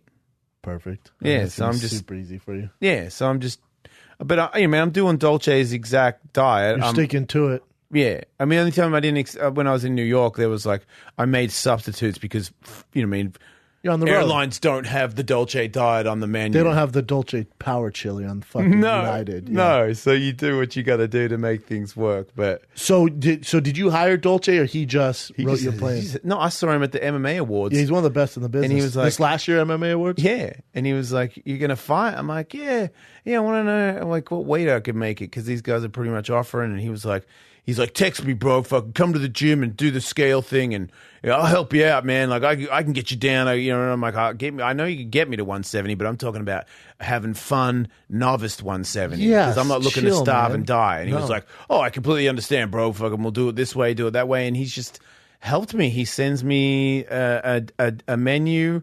And my fiance makes it for me, and then It's she good pretty much food, too. She's taught me how to make it, so now I make it. Yeah. And he's helped me with the sleep thing. He's like, he was the guy who was like, dude, if you're gonna get up in the morning and do radio, you can't do that late night sparring thing. So I've changed that because at one point I was training until 9 o'clock at night, 9:30, and then I'd have dinner, and then I'd wake up at 5:30 in the morning, and he's Not like, gonna dude. work. Bad Even idea. if you were 25, I'd say Yeah. you cannot do that. So I've changed that. And I've got, Eric at 10th Planet. He's like my personal jiu-jitsu trainer. So I see him 2 days a week. And I got wrestling and Muay Thai at Saxon's. And I got sparring partners. And Dominic Cruz helps me. I go down there. And he gets little guys because my guy's You short. go to Alliance? And they've been helping me with my wrestling and stuff. And, it gets weird. I've now sort of started to understand that there's like team things where people aren't cool with each other. And I'm like, sure. Hey, man, I'm just like a novice dude having fun. He's like, no, dude, you're fighting a king of the cage. Whether you like it or not, you're a fucking fighter now. Yeah. And you need to understand the way everything works. And I'm It's like, a weird dynamic. yeah. I did not know any yeah. of that stuff. It Yeah, yeah. bums people out. Yeah, man. He's like, you're fucking hanging out with Alliance dudes, taking photos with Cruz, and then you come and I'm like, fuck. I'm like, that's Pick a just my side, friend, man. dude. I Like, know. and he's like, I know. Just people look at it different, so make sure you know what you're doing. And I'm like, okay. So I go down there. And just me and Dom hang out, and then I go home. Yeah, I'm good, man. I'm Saxons all the way because they are cornering me and shit. Yeah. And I got strength and conditioning trainer. Goddamn, man. Like I go to Speed of Sport, that Nick Carson's guy. That's fucking. People rave about him. Yeah, I mean, dude. A lot of this stuff that I've been doing makes me sad that I didn't keep skateboard. That this wasn't around in the twilight of my skateboarding. Because it would have made you so much better. Not only would I be still better, I'd still be in it. Maybe Be healthier. it just, dude, it's given me all the problems from all the broken bones and stuff. The stuff I do at Speed of Sport has made my ankle work again. Like I can I can be on my toe on my back foot. I never could. Not feel pain. But also, is it fair to say, well, for the first time, you're training like a professional athlete? Yep. Yeah. Yep. Yeah. Well, I mean, every now and then I would brag about icing, and that would be because I was like hemorrhaging, and I'd be like, "I'll put some ice on it." Internal bleeding. And a lot of that ice would be while I had a beer in my hand. Like now it's So your fight is when? May 6th. So fairly soon. Yeah. Was that 3 weeks? 3 weeks. Yeah. And where is it at? At Riverside at a casino. I forgot the name of it. Saboba, I think. And tickets are still available? Yeah. There's a link now because that's the other thing. The other thing I don't like is if I sell tickets, I make money. I used to hate that. They when I was got on me the on smaller the shows. I hate Cage Tickets / Ellis, and then the more people that buy them from that link, then that I know, make your money. Percentage. It's like, And I'm like, look, I don't hate money. I'm not a moron. but still, But I wanted to fight. That's it. That's why the talk guys were going to pay me to have a walkout shirt, and then they were a little bit attitudey to me, and I was like, I don't fucking need any of this. Yeah, Like, I'm good, man. I'm coming. I go to the gym. I want to fight. That's the other thing. I'm not coming to have a street fight. I had dudes to choose from, and I'm like, he's the best dude. He's going to stand up more. He wants to bang, and I want to do that too. I want to put on a good show for the He's people a that veteran? come. He's had 40 fights. but he's lost a lot.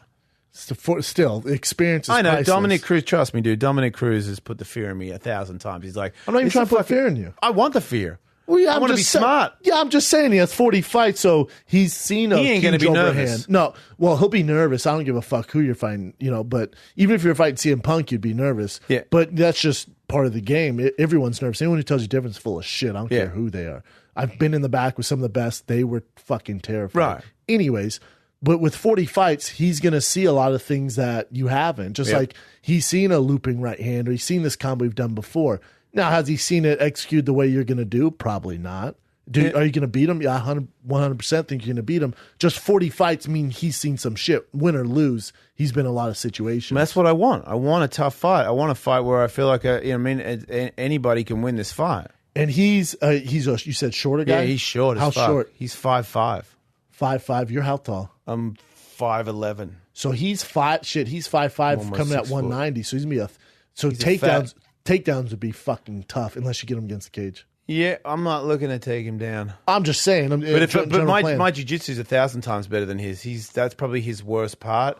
And So what are you doing? Why is that not even an option? Why? It is an option. It is an option. I'm But just you saying, just said I'm not never going to take him down. Well, I'm just saying let's be open to all possibilities. I'm going. Yeah. Hey, Trust me. hey, Leonard Garcia, let's fucking work on some other shit too. I'm a brawler and I don't want to be a brawler, and I've been training hard at Saxon so that I can measure him, pick him apart, make him miss, and counter strike. That's what I want.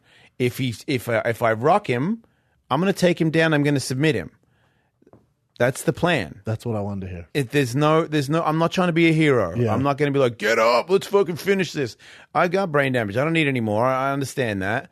I want to train. I want to have a real fight, and I want to do all the different. That's why I train. I do it all. Yeah. I expect the worst. I'm like mounted every time I spar jiu-jitsu with MMA gloves. I start in the worst case scenario all day. Yeah. Because if it does happen, I'm getting out, and that's the other thing I've noticed. He's good. If I fall over and he's on top, he's got a good base, and he's been there 1,000 times. He's gonna have dude. a good base, being that He's got short, that elbows and heavy, all yeah. kinds of shit. You better don't get want the him on fuck top up. of you, yeah, right.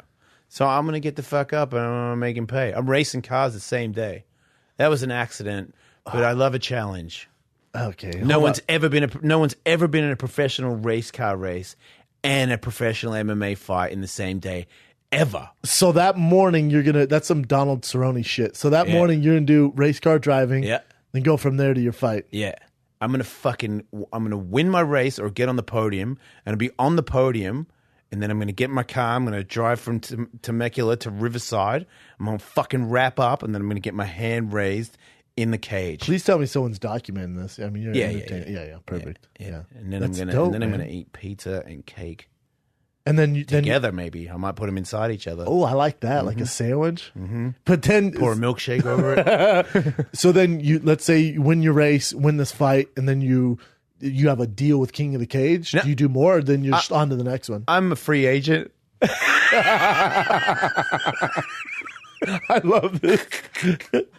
Well, I can have a little career because of this. Fuck yeah, man. So they're like, yeah, we want you to fight again. I'm like, we'll deal with that when we get there. We'll negotiate that when we get Because there. Legacy want me to fight for them too, and I was like, That's a good promotion. they're really gnarly, and I would like, in a perfect world, give me that Punk fight. Like if he wins a fight, or you give him a bum, or he stays around. They'll long have enough, him fight at least one more time. He'll fight one more time for That's sure. all. And I'm like, they're like, hey, there's this dude, Jason, that's 45 years old. He's got a couple of fights. He won a King of the Cage fight. He had a legacy fight. They're going to take you serious. It's not just because I understand Punk's angle is if you beat Jason, you beat a 45-year-old radio host. But if you have some legit, but if I had wins. some victories, recent See, I think ones, I think it's worth it. If I was your manager, and what do I know? But I would go. My manager is not involved in any of this part. All right. He's involved in my radio life. Well, then here you go. He has no idea. This He's is like, what what are you fighting? Is it in a cage? And I'm like, God damn it! Yeah. Is there sharks and water? All right. So I would go. King of the Cage, beat this guy. All goes well. Then Legacy, and then the next thing close to UFC, and they have a relationship, and it's on UFC Fight Pass, and my old manager happens to be the CEO and president, so I might be able to help you there, is I'd go to Titan. Oh, yeah? Okay. Because then the Titan's a feeder into UFC. The way I see it, I think if things go reasonably okay, I could probably fight maybe 4 times before my body gives up. 4 solid fights. 4 solid fights. Well, there you go. 4 That's camps. 3, and then that 4th one's we go in Sizzler. I mean, if you really, we'll get to the point where I spar a lot. I put a lot of work in. I haven't had anywhere near the trauma that you've had. You're a proper fighter and did it for a long time, but it'll get to the point where it's almost a fucking job, and that's not what I came to do. I'm having fun. There's no time. As even long when as you're it having hurts, fun, yeah. I'm always having fun. Then you're good. Even strength and conditioning where he's like, fucking climb, dude, and I can't breathe, and I've got some fucking weight vest. I'm having the time of my life. And I know it's going to end, dude. Which is, I think, is great. And especially if you have 4 solid ones in you. I wish someone's like, Shab, you only have, 20 fights in your career. I'm like, oh, shit. It'd make it way more funner. Yeah. It'd be so much more fun. And I've already been retired. It got taken away from me. Yeah. I was Jason the skateboarder. That's all I was. And it's gone. It ain't coming back. Nope. It's gone. So now I know... Jason, you little MMA fighter guy, you're having your little thing. And I don't need to be like, I need to get a belt. I don't want a fucking belt. It's an embarrassment to people that have belts. Yeah. Like, I'm a bum. Yeah. I go to Saxon, the people are fucking shit kicking me all over the place. Yeah. But there's people, this guy's had 40 fights. He fucking fought for a King of the Cage belt. And this is a fair fight. He's fucking 47, I'm 45. And we know enough to put on a good show. This is 2 MMA fighters fighting. That's all I want out of it. I trained enough to be, you'd be like, you know what, man? Not a bad all-round guy. It looked all right. He looked like he knew a little bit on the ground. Wrestling was pretty good. That wasn't an embarrassing kick. He's moving his head, his hands potential. up. Yeah. Well, there's like no potential. You have potential. Sure. Well, you have 4 good ones. Like, there you go. He's got let's say potential. For 1 more year, he's got potential. Potential that year, he's gonna fucking do it, man. A year from now, year from now, sky's the limit. Well, that's all we got. Buddy. Get a helmet and get them now, because in a year from now, you're fucked. You're super fucked. Fucking wheelchair into the fight. Before we get you out of here, do you want to break down these fights with me? Give me your picks. Your boy Cub Swanson's fighting. Yeah, UFC Nashville against fucking Connor's Artem baby. Lobov. Yeah, which is so weird because Artem talked all this shit, and that's the way the UFC works these days. I mean, to your CM Punk point. Well, I think he talks all this shit, and he has. I don't think he's ranked in the top 15. They're like, fucking terrible. Here's Cub main event, and for Cub goes, I know I shouldn't be fighting him. It doesn't make sense, but I just want to fuck him up. Yeah, I mean, he talked a bunch of shit. I mean, think about how many people are pretending to be Conor McGregor. I wouldn't say that. How many people have been influenced by Conor? I'd say the answer would be D, all of the above. Right? Everybody. Right. And they see the money. And they're making more money, and they deserve more money. So you do what you got to do, fighters. You be a little bit of Conor and do that. And this Autumn dude lives in Conor's ass. Correct. So in his ass, he gets to see, like, dude, you hang out with the best dude every day. You're like, Autumn is not a talented guy. He's not a main eventer. He's a tough guy. Yes. He's not a main dude. eventer. And let's be real, he would not be in the situation if he was not best friends with Conor McGregor. Right. And but think about how he's seen some fast punches and kicks. That's true. He's had a real good look at how good somebody can be in front of you. That's true. He's got one of the better looks. Every day he gets a guy that is fucking flying around him. Not lately, because because Conor's not there training, right? Because he's having a baby and he's getting ready for just boxing. He's still going to the gym boxing. He's boxing him too. Yeah. He's boxing him too. Yeah, I just feel like, obviously great. It's a great opportunity for Artem. For Cub, it doesn't do too much, just a cap in his feather. But in MMA, you got, how it works. MMA gods don't give a fuck. So even though Cub should fucking dismantle Artem, you never know. Yeah, Artem hits hard.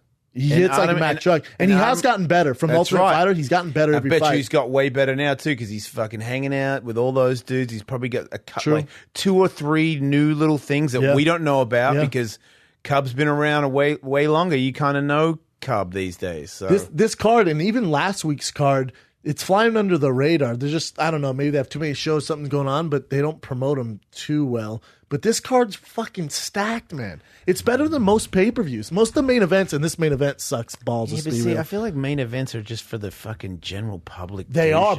but that's So all if they you're a care real about. fight brother. fan, this is the better card Oh, I because you're agree. like, these are the matchups where there's some people that are going to kill each other. Like, look at Iaquinta versus Diego Sanchez. Remember Iaquinta for the longest. He got injured. He's been out fucking 2 years. Wait, show me a photo of that dude. 'Cause You I know don't who that- Iaquinta. He's the fucking New York guy going, boo me, fuck you. He's that guy. If you remember him, he was ranked in the top 10 for a while. Oh, Then he got okay. hurt. Yeah, I just need a photo. Yeah, he was fucking brilliant. Yeah, man. he's pretty fucking good. Hell yeah. Diego, man, I hate saying it. I love the old dogs, man, but that last fight he had, he looked terrible. He did look rough. And he's really been around a really long time. Well, And there is no new moves from this man. Well, no, hold on. His last fight against Held, who's a ridiculous jiu-jitsu practitioner, he looked good. It was unanimous decision. You're talking about the Joe Lozon fight. Yeah, that's what I'm talking He looked about. like yeah. shit against Lozon. Yeah, he got lit up. Yeah, and then obviously Ricardo Lamas lit him up, and then he's had a rough go, but he's also over his prime. But Diego Sanchez is that guy. This is a fun fight because Iaquinta hasn't fought in forever. He's coming off an injury, and he had such a dispute with the UFC. He was talking all this shit. Really? Because he had to go into his savings because he's been hurt, and they wouldn't pay for his bills, and wouldn't give him a contract. Oh, and he said it and all? then Reebok, yeah, he went nuts. He went nuts on him. And he's still there. Still there, yeah. Still Mustn't there. be that bad of a deal, Still then. there. And then look at it. I mean, dude, he beat Ross Pearson, Joe Lozon, beat the fuck out of Joe Lozon. Then he beat Jorge Masvidal. Yeah, I don't like He's a this. beast, man. The nightmare is So gonna be in for one. Diego, it's a tough fight. But at least he's getting them. He hasn't fought since April 4th, 2015. For God's sake. Still watching it though. Hell yeah. Every time Nightmare fights, I don't give a fuck who he's fighting. I'd watch him fight a cow. He's awesome. I agree. So I'll take Swanson. Iaquinta. Are you disagreeing with any of that? No, I'm not. Not All at right. all. And then OSP versus DeLima. Man, I just watched that fucking left hook he gave fucking Shogun again the other day. Wasn't it nasty? He's Fell on tough times since then, though. Yes, he has. No, and I feel like that was it wasn't. It was a good moving away left to hook, like he angled Like out a and check hook, and then yeah, it was Shogun it was running pretty, into it. It was exactly. Shogun was kind of underestimating and kind of stupid. Yes. That was kind of a dumb. Kind of didn't respect them. He did the running fucking thing that Like those it was guys 1998, do. like yeah. phenom, like this. Yeah, and if you watch, I watch it over and over again because I've really been brilliant. working on that. That actual check hook? one punch, yeah, and I was like, Shogun doesn't even start to move to the right. He's still going left. And fucking Right OSP into is that. all the way out of the Yeah. way. OSP doesn't even put a hand up after that hook. It's just like bink, like he fucking slapped him. So I don't know how good that guy is. Yeah, OSP, he's a good athlete. He trained with us forever in Denver. Good athletes are fucking Yeah, it's tough, man, because you got a good guy like OSP, right? He gets ranked high, but after a while, your athleticism, especially when you get to the upper echelon, it evens out where you get pros who are also athletic, maybe not as athletic, but they're God-given fighters, like they're Yeah. born to fight. And trust me, That's I'm that guy that your athleticism goes out the window because they're Right. like, I've seen it all before. Right. I've dealt with athletes like you. Let's see what's up. I have better technique. I fought tougher guys. And if let's see what happens. And you stay in the pocket. You're fearless, and you stay in the pocket. And that when you do that, all your athleticism gets slowed down. Correct. Because I don't flinch any of your shit. I see every little part of. Oh, your chest is starting to move because you're going to start throwing that arm. It's faster than mine, but I'm aware of every little Yep. part of your body because I'm not scared of any of it. I'm like, fucking bang it. Like I guarantee I get a little bit of a hand to my head, and I don't get knocked out, and I counter you and make Counter you back, pay. yeah. And usually the counter of the guys who are more experienced are way faster than the athletic guy. Right. A la Bernard Hopkins fighting till he's goddamn 50 years old. Yeah, man. That was sad. Yeah, so OSP needs to win so goddamn bad. Again, it's just he's just fallen on hard times. And then Dotson, Eddie Wineland. He wins for sure.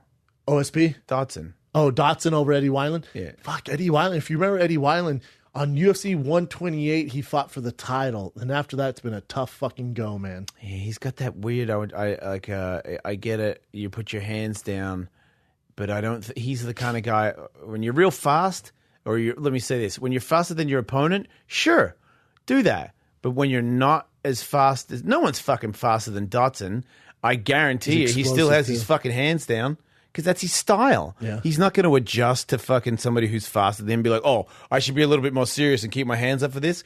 That's his style. He has to do this bob thing and with his hands down, and that is just like the dumbest thing ever against Dotson. That dude's a fucking lightning boy with heavy hands for a little man. There's only one guy faster than Dotson, and it's Demetrius Johnson. And he The greatest fighter in the world. Yes. Now he's my pound for pound number one. At first, he wasn't. You know, Jones is the greatest fighter in the world. Yes, that's what I say. He Jones is number I agree one. completely. Yes. 8 title defenses, but I fucking... It would have been more if he wasn't... If he didn't do cocaine and run into a pregnant lady... He'd be at 13 or 14. He'd be fucking destroyed. Yes. It'd be just as sad. Light heavyweight titles would be sad because it'd be like... Oh, let's just find somebody in Japan that he can beat up because nobody fucking cares anymore. How many times does he have to beat everybody else that's in there? He would go down as the greatest of all time if he wasn't hitting girls and doing fucking cocaine, all that. He would have gone to heavyweight, beat Kane. He would have beat everybody. 100. Same shit. Yep. See, he would have been 13 or 14 time defending champion on his schedule if he was in a fuck up. And then he'd be at heavyweight right now. And like I told Chin the other day, my meeting should have come with me and Dax. He would have been all right. Dax, where were we on John Jones? Yep. He didn't want to listen. Now you got to listen. He didn't want to listen. Yeah, but he wanted to take the help, man. First sign of fucking being an addict. Road rage. Lozon, Stevie Ray, never missed a Lozon fight. And then your boy Jake Ellenberger, Mike Perry. That's a fucking banger to kick this bitch off. Yeah. Someone's getting knocked out. Yeah, I know. Because you do a show with Jake, don't you guys do a fight companion type of show? I had him on there. The ultimate friends chat, the ultimate friends conversation is what we call it. Oh, nice. The UFC. Oh, UFC. Oh, that's hilarious. Yeah, I don't know how long that's going to go. I'm just trying to fill the channel with stuff. Just trying to get it going. I just figured, like, they're like, you want any more shows? And I'm like, dude, I'm trying to make this channel big. I plan on taking over, so I made that up. But how's he doing, man? Dude, I love I don't even want to. What? I don't. What's up, bro? I feel like that's not right. Like it's going to be on the podcast. MMA people see it, so I don't really have an opinion about this fight. Yeah. But I hope Jake wins. Correct. I say this, people get mad at me. My heart goes with Jake Ellenberger. That's my boy. We're training partners. I love the guy. We text probably a month ago. My heart goes with Jake Ellenberger. He's a head case. He used to be one of the best of all time. Remember the Juggernaut? He's the fucking Juggernaut, man. And Mike Perry's just this animal. It's like a fucking Mack truck. He's the guy Alan Jouban beat last before he got knocked out in his last fight. But and Jouban looked fucking awesome in that fight. And if you don't look awesome, you get knocked the fuck out. You have to have by footwork because Mike Perry is a fucking animal. Yeah, I don't like the matchup for Ellenberger. I just don't, man. I do not. Me neither. My heart's with Jake, and I fucking every ounce of me hope Jake wins. But if I had a gun to my head, I would take fucking Perry. Yep. Unfortunately, that's a fucking bummer. Yep. And the last one would do. There's great fights all around, man. But Leadys versus Sam Alvey. Thals Leadys versus Sam Alvey. Yeah, it's an important fight. Yeah, in the middleweight. It's an important fight. Sam, if he clips you, he has those heavy hands. Sam's an interesting guy because he was on the Ultimate Fighter 14 when I was a coach on there, and he was the first pick. Dude, on the show, and I like Sam, the biggest bitch I've ever seen. Really? Didn't want to train, complained about everything. I was like, there's no way this guy's going to make it in the UFC. He was the number one pick, and behind the doors, we'd be like, what the fuck is wrong with that guy? Seems like he gasses out, too. He was the complete pussy on the show. And they're like, dude, on MFC, because he fought in Canada, they're like, dude, he's ridiculous, knocking everyone out. I'm like, well, whatever, that guy's gone. Fuck that guy. I'm not going to put any time into him. Then the fucking dude, look at him. 4 in a row. He just beat Nate Marquardt. He fucking KO'd Kevin Casey. He's a beast, man. Yeah, I'm Talaslitis for sure. You think he gets him down? Yeah, I think he gets him down. I think his boxing's like it's not that great, but it's a hell of a lot better than really it used heavy to be. hands. And he's a go for it kind of guy. He's gonna get in there. I don't know. Leadys has definitely beat better for it. guys. Yeah, that's fair. That's fair. It's a good card though, man. Flying under the radar. Yeah. I want your thoughts on it, brother. Before we get you out of here, Can we watch your fight? How's it work? Yeah. It's on Mav TV. Boom. Yeah. I used to hate that when promoters would be like, dude, and they used to do it to me before I was in the UFC. Here's your tickets, guys. Seal your tickets. I'm like, you guys do that shit. Let me fight. He said, do you want any tickets to sell? And I was like, what do you mean? He's like, just give tickets and you can sell them. I'm like, sell them what? And then take the money? Like you're a Girl Scout cookie. And he's like, yeah. I'm like, no, I don't want any fucking tickets to sell. I'm not going to the gym. It's the like, worst. if you give me tickets, I'm just going to give them to everybody. Like, Yeah, I mean, fuck that's you. what I I'm would not do. selling them. All I would do, I'd leave him at the front, whatever gym I train at, and the front guy would be like, hey, Jay Sellon's tickets are on sale, man, if you want to see him fight. You know, they are hooking me up, though. They're giving me like some crazy VIP table thing for all my friends and stuff. I think Marilyn Manson and people like that might go. It might be pretty Goddamn, Marilyn funny. Manson be front row? He wants to go. Is that your boy? A little bit. It's hard to be Marilyn's boy. No one's Marilyn's boy. He's pretty inconsistent. It's Marilyn Manson. But sometimes we're pretty tight. It's Really? weird. Sometimes we talk like straight for like a day, and then Is he just and fucking he's a floats normal off. dude? Fuck no, he's nowhere near normal. He's out of his fucking mind. Are you he? kidding me? Like you have a conversation, it's just gnarly as Sometimes fuck. we have conversations, and it's like legitimate human like interactions. You're both sober? Well, obviously you're sober. is He's he? nowhere near sober. Oh my goodness, dude. He's like I've heard some funny stories. the most wasted man on the planet. Yeah, I heard his house is nuts. We talk about girls sometimes, and because we're, we get into some evil shit, and he'll send me a photo. I'm like, that's pretty good. Check this photo out. He's like, it's not bad. Look at this photo. I'm like, I'll fucking. Are you guys into the same shit? A little bit. I mean, he might be in a little bit. He might. He's a different animal. Sometimes he scares me with like racist stuff. Really? Yeah, but because there's this weird racist thing where people are into like Hitlery shit because it's evil, not because he It's hates racist? Jews Oh, or gotcha. shit. But I'm like, man, he fucking killed Jews. Like, he fucking killed gays, black. He was a fucking racist. If you wear that Satan. shit, you're fucking racist. Yeah. But then there's these other people that have like serial murder T-shirts and For sure. stuff, and they're like, I Pablo don't- Escobar shirts and shit. Yeah, fucking- You realize what that stands for? Yes, I know. Yeah. I would not know. wear that. Never. But there's this other, I'm in There's this a disconnect. tattoo world Yeah, I where get there's it. this fucking, because I've always been anti that, man. I'm a very confused, I'm like a hip hop guy who's super pasty and into black metal. Yeah. So I'm like, you know what I mean? Because I'll be like, yeah, fuck that cracker. And then someone will be like, fucking watch that guy, he fucking hangs out, or somebody will drop an N-bomb around me. And I'm like, whoa, dude, are Yeah. you fucking serious? Yeah. And they're like, relax, man. I didn't really mean it like that. And I'm like, you know what, dude? It was fucking you and me in a parking lot, and you fucking said it with the ER on the end of it. With the Don't ER. fucking say it like Yeah. that around me, all Yeah. right? Or what was it? Some car racing guy the other day said, I'm not the guys. I know you're black, and I'm white, but he said, you're not. Earmuffs. I'm not some nigger slave. Oof. And I was like, what? Oof. And he goes, dude, relax. Like, not. And I'm like, dude, does that happen?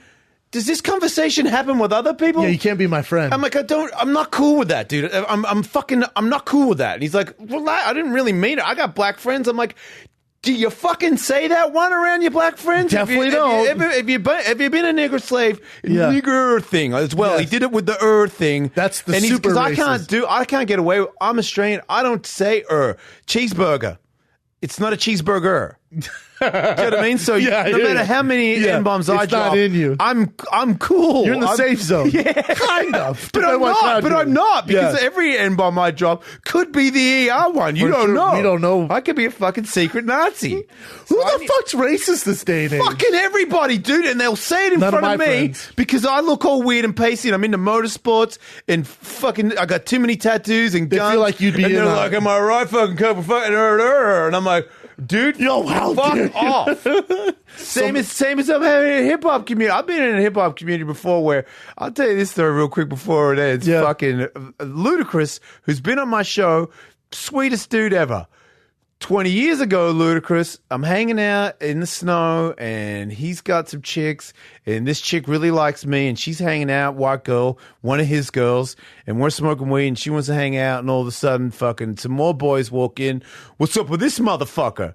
And I'm like, what's up with you, motherfucker? Like, it's my room. Yeah. And we're smoking weed and she's like, can I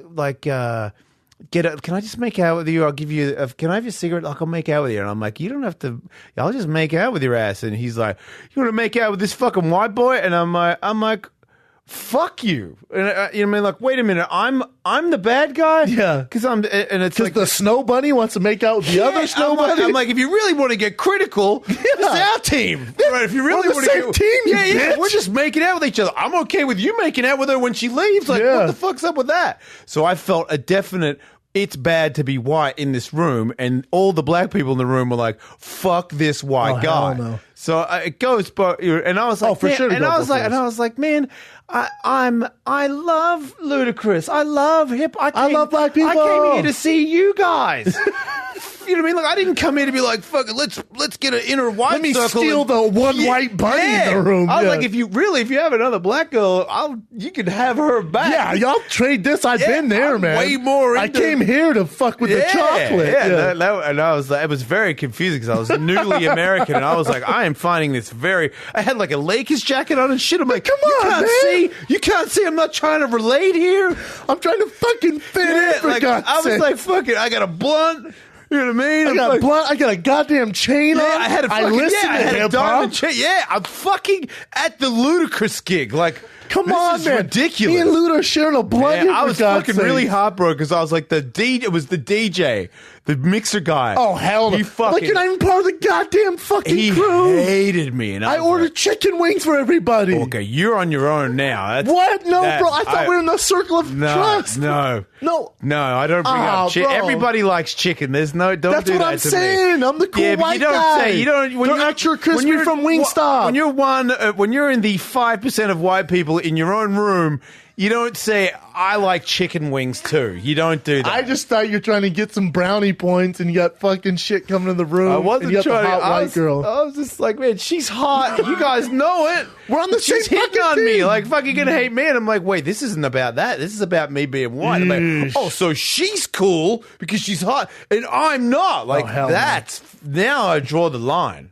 I like all black people. I like black girls. Like, you're real cute. I love really it. like you. But I also like black dudes. Wait, this is gonna say, fuck. They it, might have whatever. kicked you out of the room for that. Yeah, no, right. Yeah. No, that would have really flinched. Yeah, I don't know how that would have went over. I kept that one under wraps. But I didn't know then, so it was different. All good, man. That's a good way to end this bitch. Right? I love that, man. Well, dude, I support you in whatever you do, man. You always have, dude. Anything you need Thank from you. me, hit me up, brother. I'm gonna send you that virus scare, all that stuff. Yeah. And then, yeah, man, keep me posted. Anything you need, hit me up. Ladies and gentlemen, the one, the only, Jason Ellis. All right. Thanks, dude. All right, guys, the powerful Jason Ellis. You know, he's an open book. That's why I love him, and he's so passionate about fighting, and I can never hate on that. And he's always worried I'm going to bring him on here and talk about brain trauma stuff like that. I'm over that, man. I've tried talking about it, and he's going to be Jason Ellis, and I love him for that, and just everything he's going through, man. I think he's helping a lot of people, and he's a guy who people told him to stay in his lane, and he definitely does not listen to that. And he's always done it his way, and it seems to work out. And he's always a guy I can count on. And if ever I need to promote something or I need a guest, he always answers the call. So I love the guy, man, and he's one of the good ones. And if you guys haven't listened to him, he's on Sirius. He has his own podcast. You can find him all over the place. And his journey, what he's doing with fighting's interesting too. So follow along with him. I think it's Ellis Mate on Instagram and Twitter, but I'll also tag him on this show, on this post, so you guys can keep up with this madman, one of my favorite people. So that's it for this week of the Big Brown Breakdown. I'm off to Nashville. As you guys are listening to this, I'm on an early-ass AM flight to Nashville. There are a few tickets left, tfatk.com. And then I'm in Austin. All those shows are sold out of my stand-up and of the Fighting the Kid lives. The one that's not sold out is May 3rd at the Ice House in Pasadena, but there are less than 20 tickets left. tfatk.com. April 27th show at La Jolla at the Comedy Store is sold out. And also the show in Vegas is no longer happening due to a conflict of interest. Some stuff came up as far as entertainment that I have to do instead. So I apologize to everyone who bought tickets. I appreciate you guys. I appreciate the love in Vegas. The Big Brown Breakdown and the Hard Rock is no longer happening. They're refunding all your money. I have nothing to worry about. I will be back out there. But it's this scheduling conflict thing with this TV show I'm doing, and there's no way I could get out of it contractually. So I apologize to you guys. I'll be out there. I love you. Bigger, browner, badder. As you guys listen to this, Wednesday, 5 p.m., the Roots of Fight Big Brown Collab drops. You're welcome. As always, take care. I'm Brendan Schaub.